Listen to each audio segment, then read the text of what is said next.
currently we are right in the middle point of the NFL regular season at week 10, and we sit with a 6-2 record. However, there is still work that needs to be done because the division is not ours for the taking. Even though we are in first place with a 6-2 record, the Steelers are right behind us with a 6-3 record, and the Bengals and Browns are just 2 games behind with 4 wins each. Now, if we look at the NFL standings, we're sitting in 4th place in the entire NFL with a 6-2 record, while the Patriots and Seahawks are still reigning over everybody with undefeated records. So at this point, going into week 10, playing against the Jacksonville Jaguars, I decided to use my XP on my pursuit, and that actually bumped up my entire overall from 82 to now 85, so we're definitely improving. But if we look at the yearly awards, Defensive Rookie of the Year, I'm currently in 2nd place behind Denzel Perryman. I don't know what else I have to do to try and get that #1 spot, but that's definitely something on my list I want to try and do, is become Defensive Rookie of the Year. And also Best Defensive Back, I'm also in 2nd place in this, right behind Joe Hayden. So trying to get these 2 accolades are definitely going to drive me towards trying to play better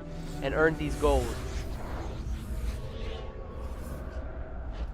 It's the NFL on EA Sports, and it's Week 10 here in the NFL as we join you from M&T Bank Stadium.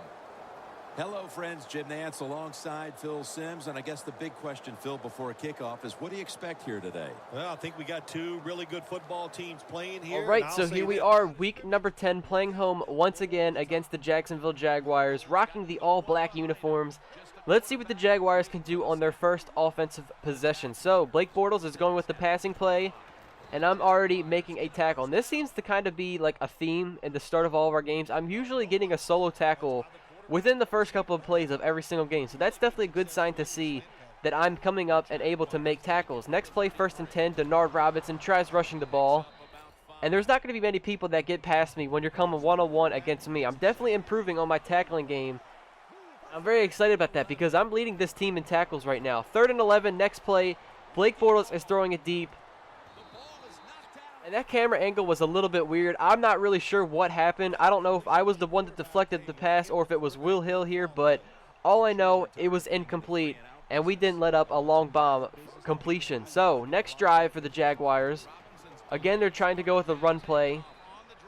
I wasn't really a part of that tackle there, but it just shows our run defense does not let up hardly ever, man. I mean, we're just so good on the run defense between our front 7 and also our secondary to come up and make tackles. I don't really know who can beat us because of how good we are so far on defense. 1st and 10, you see, I'm just coming up from that 2nd level, and I am able to make the tackle, and that is definitely what I need to do at my position to not let up any big plays.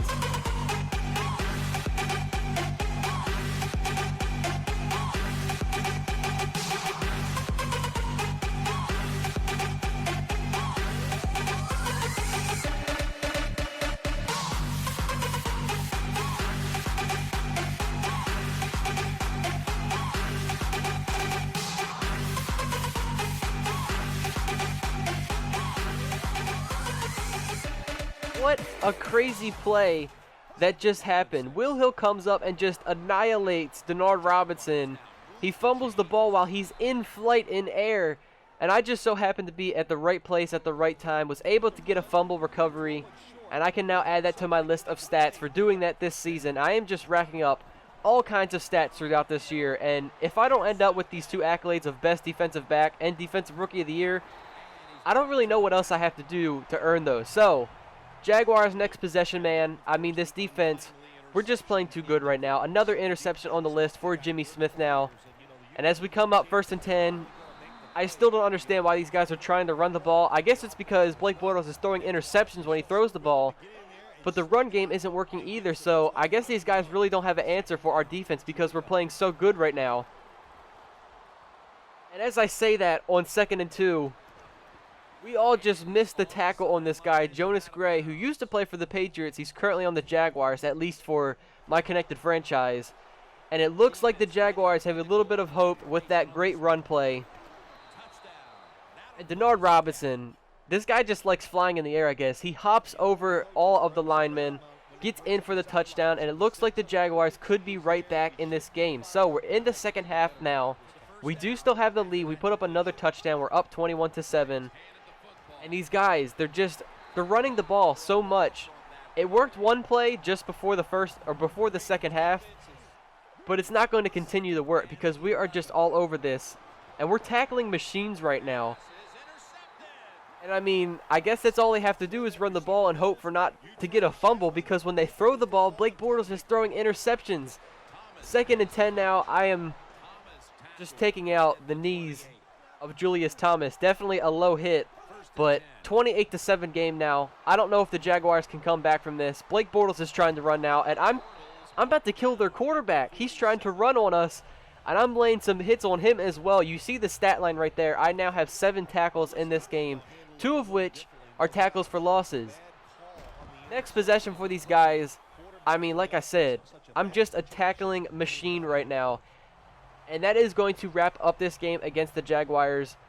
They were able to score a little bit as well as we were, and we ended this game off with a 35-17 victory. I mean, there really wasn't anything too crazy that happened. Pretty much it was just tackle after tackle is all that I was able to make. I totaled up 11 from that game, 3 which were tackles for losses, and I also got myself that 1 fumble recovery. So week number 11, we now sit at a 7-2 record, and we will be playing home once again against the St. Louis Rams. I guess you could say the Los Angeles Rams at this point. I've got to get used to saying that, but something that's really cool as we load into the game here, you're going to see I'm very close to a couple of milestones. If I get 100 tackles in a season, I'll get some rewards, XP and Legacy. I just need 13 tackles, as well as I need 1 interception to make 5 on the season to again get some more XP and Legacy rewards. So let's make that our goal for this gameplay to see if we are capable of doing just that. So 1st and 10, the very first play of the game. Once again, I am already coming up and making a tackle for this team, but this is definitely going to be a tough week because this guy right here, Todd Gurley, is a monster. Offensive Rookie of the Year in real life, not in my connected franchise, but this guy is just a beast, and this is one of the very few games we've had so far this season. We're going against a very good running back, and you're just seeing it right here. The guy just breaks out of tackles like it is nothing. He embarrasses our defense and puts up 7 on the first possession. I don't know if we've given up a score in our first drive on defense at any point this year, but we were able to come back, get a touchdown. The game is now tied 7-7. And for the Rams, their next possession, Will Davis is coming up with an interception now, and we are in great field position. Now, our team, of course, even with that great field position, only put up a field goal, but at least we got a turnover, and at least we got some points out of it. So, next play, you guys just saw me make another tackle on the tight end.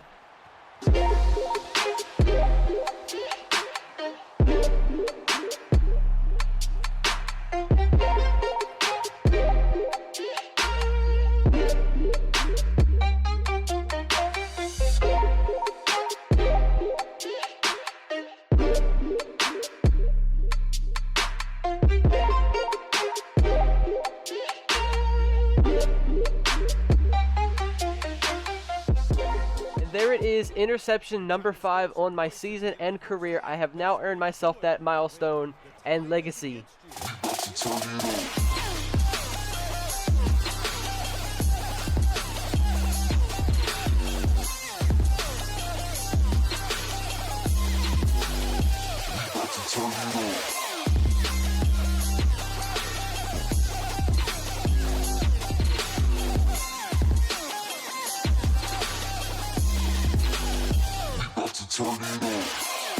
You can also add another forced fumble on that list as well as we come up here in the second quarter, get a forced fumble and the recovery.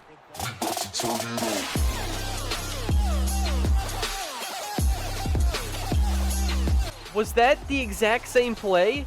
I mean, it almost looked like the exact same play in back-to-back possessions for the Rams. And in 2 plays, I am getting myself a forced fumble and fumble recovery on both of those plays. And now, a kickoff return for a touchdown. What else do I need to do in this game to secure the victory? I mean, I am just going off in this game against the Rams. Currently in the third quarter, we are up 24-7. And I think you guys already know, the Rams didn't really make a good comeback. Well, that is until Todd Gurley just embarrassed me on that spin move. And yeah, that's what I was talking about earlier. This guy was going to be a problem for us, and he did just that on that play. Now, We come back 31-17 a little bit later in the game. And Case Keenum gets hit, fumbles the ball, and Will Hill is there to recover it and runs this for 93 yards and takes it to the house. And at this point, I do not think the Rams are going to be able to come back, as they are down numerous possessions, and our defense is just playing too good right now. But back earlier, before the second half started, those 2 forced fumbles I was able to get, incredible, man. And I mean, to get both of them forcing fumbles and then as well recovering the ball, I mean, it was crazy. And I mean, this entire episode, I was just able to put up so many stats for my team. And there it is right there. I deflected a pass. I think it was Will Davis who was there to get the interception. That secured us the win, 41-17. And like I said, I was just a machine this game. 13 total tackles. And if you remember from before, I needed 13 tackles to get 100 on the season to get more XP and legacy. And I got it right on the dot. Got 13 tackles, as well as, of course, those 2 forced fumbles and fumble recoveries. And now at week number 12, we will be playing against the Cleveland Browns, a division opponent. And we sit at now an 8-2 record. And I might think that the division could be ours for the taking, as at this point, we are now up 2 games on the Pittsburgh Steelers. And the Browns and Bengals might not even be in the picture at this point, especially if we keep winning. Now, since I got those 2 milestone goals, my legacy, I am now number 19 all-time for free safety. So that is definitely pretty cool to be up there at that point. Now, top players of the week. You see AFC defense. I don't really know how I didn't earn this. I had 6 more tackles than Darrelle Revis. We both had 1 pick. I had an extra forced fumble and fumble recovery, but he got the player of the week. I don't really know how that works. I don't know how I'm supposed to earn that, but hopefully all of you guys enjoyed, and I will see you all in week number 12.